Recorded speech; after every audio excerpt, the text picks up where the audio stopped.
My name is Linda. I was born and raised in Senegal. Everything starts in my childhood. I had a very happy childhood. Everything I mediate in my work has to do with the place I grew up in. But this is my hometown today. I've been there recently and it's completely transformed. All my neighbors have moved. Everyone I grew up with who lived there is gone. It's like a different place, completely different place. In a heartbeat, everything can change. What is worth remembering? The thing about memories is that the more you dig, the more you find. There's this beautiful word in Portuguese called saudade.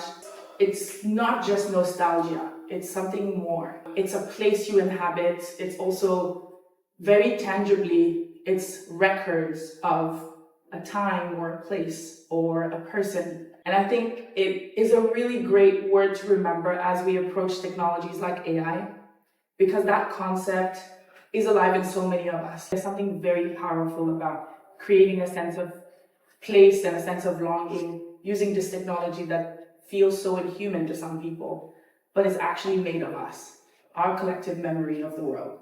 Every single memory of the world as an archive that is valid.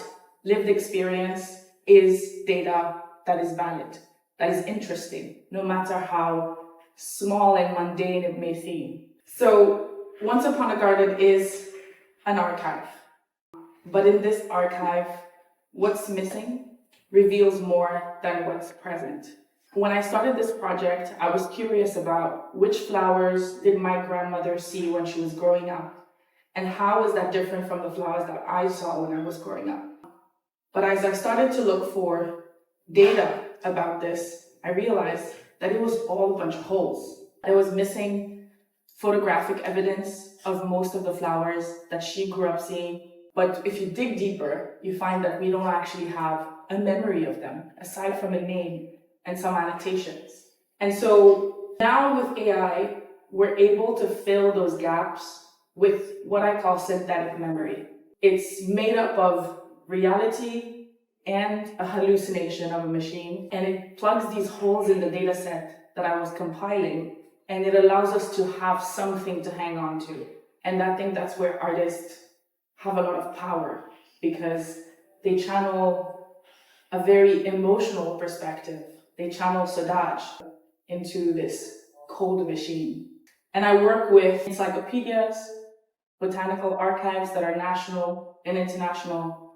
And so that really is the basis for this project in terms of the database is text. It's a lot of text and some drawings, but not a lot of photographs. I took basically all of that data set, fed it to a GAN, and then took the results as like a nearest average of the things we've lost.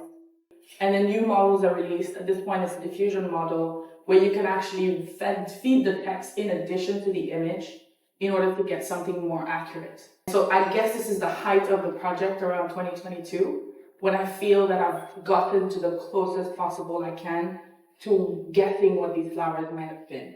And then I put in my artistic touch, which is to increase the entropy. At this point, I don't want people to believe these flowers could be real.